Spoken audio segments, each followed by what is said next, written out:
Hello YouTube, it's Tom back again. As you can see, not wearing training clothes for the first time in a while. It's summer, which is nice, so I thought it would be appropriate to do another cricket video. So I'd just like to say, first of all, thanks very much to all the feedback I've got from people so far.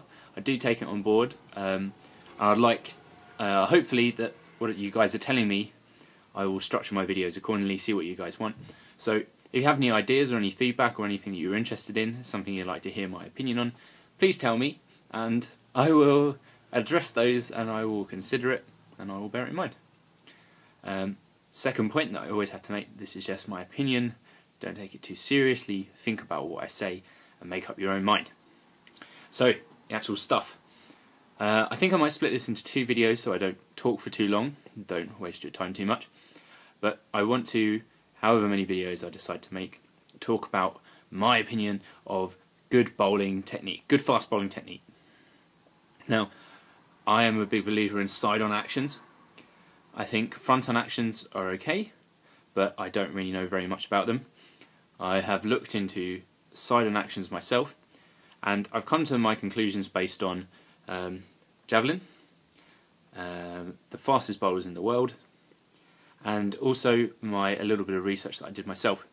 So my own research I did was maths-based. I did it's called Lagrangian mechanical model of a fast bowler's action. It was quite simple, but the one thing it suggested was that slingier bowlers are more energy efficient than the guys who are trying to muscle it. Now, if you want to, this is summarising what I actually did. I don't want to misinterpret what I did. It was a model after all. That doesn't mean it's reality, but I can see that this might make sense in terms of some of the fastest bowlers we've ever seen. So that's what I've based my idea of good fast bowling technique on, and that's what I'm going to explain to you now. So start right from the beginning. Everything starts with your run-up, and I think the speed that you run in is entirely determined by what happens at the crease. Now what I mean by that is that you should run in as fast as you can, as long as your mechanics at the crease are good. Now obviously they might not be 100% perfect when you're running at full speed, but you want to be as close to perfect as possible. We are not like javelin throwers. We have to bowl again and again and again. So we can make a little bit of exception, maybe, that we have to be energy efficient and also not waste our energy by putting all 100% effort into it all the time. So bearing this in mind, it's up to you to decide how fast you run in. I think you should run in as fast as you can, as long as your action is correct. So that sort of like requires a bit of a priori knowledge about what's going to go on at the crease. So we've run in. Now what do we do? The first thing we do is, I'm going to take these terms straight from javelin, and it's called the soft step and the block. Now let me explain what those mean. I'm always harping on about this idea of conservation of energy. So what I mean by that is that when we run in, we generate kinetic energy in our run up. We want to transfer that energy to the ball as efficiently as possible.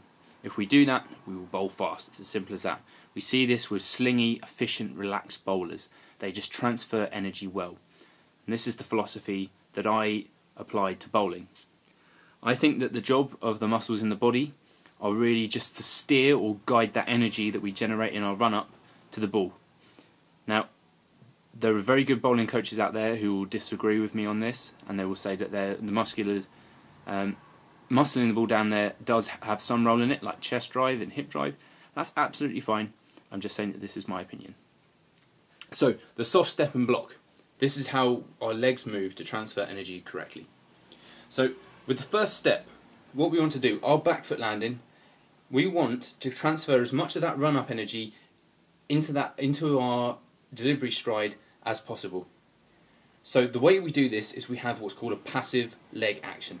What this means is that we're just going to simply slide over that back leg. So if you imagine, here I am, I'm up to bowl, jump, and then this back leg here, all it does is it just braces. Don't watch my front leg, this doesn't matter. So all this back leg does, I obviously can't do this because I'm not running in, but imagine side on position, this leg in whatever position it can, it's just going to brace. And what's going to happen is you're just going to travel over that back leg. it will just be not relaxed, but it will be sort of springy, and it won't be trying to do anything. It's not trying to push off. You simply just don't have the time at full speed to push off effectively without slowing yourself down. Muscles are slow, slower than a stretch reflex anyway. So we just want to be passive, we just want to pass over that leg. Now the front foot, that has to do what's called the block. And I talked about this a little bit in my last video. The whole point of the block is that you're stopping your energy in your run-up. You're stopping that kinetic energy, and you're stretching, you're turning it into elastic energy in your muscles. And what this happens is that creates a stretch here and all across your body, and then ultimately that stretch reflex causes your muscles to say, I don't want to be stretched anymore, and it pings them back.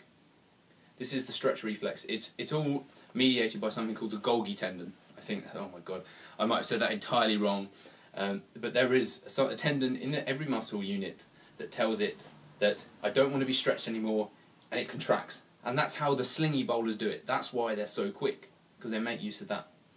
So, the block leg wants to be as straight as possible. And what this will do is this, your back leg, that passive soft step, you'll run over there. Between that front leg landing and that back leg landing, your hips must come through facing the bowler. There's nothing else you can do. Everyone has to do this at some stage. If your chest goes before your hips, then you've got like a clash in that kinetic chain. You're not making use of that energy travelling up your body, it's starting off here, so you're blocking off like all of this energy. So what we want is we want sequential movement of all of the muscles. So we we soft step off that back leg. Whilst we're in the air, the hips come through, our front leg lands, and then this will stop as much of our kinetic energy as possible. That's the whole point. If you look at the best javelin throwers, you will actually see their leg being forced back into their hip socket. That is how good their front block is. They go bang, and it stops all of their energy. That is what we're trying to do. So, I'm not going to turn this into a longer video, I'm just going to talk about the legs. Key points. Passive back leg, you're just passing over it, you're just transferring your energy from your run-up. With your front leg, very strong, contracted, solid block. Point with the hips want to rotate through to facing the bowler, so I'm being in a side-on position here. So, up leg, hips come through, front leg lands. That's all you want to do with your hips. Their whole job is just to get into this position. Because here, your shoulders are back, this causes a stretch throughout your body, and that's what we're looking for. If we're driving through, again, that's muscles. Muscles are slow.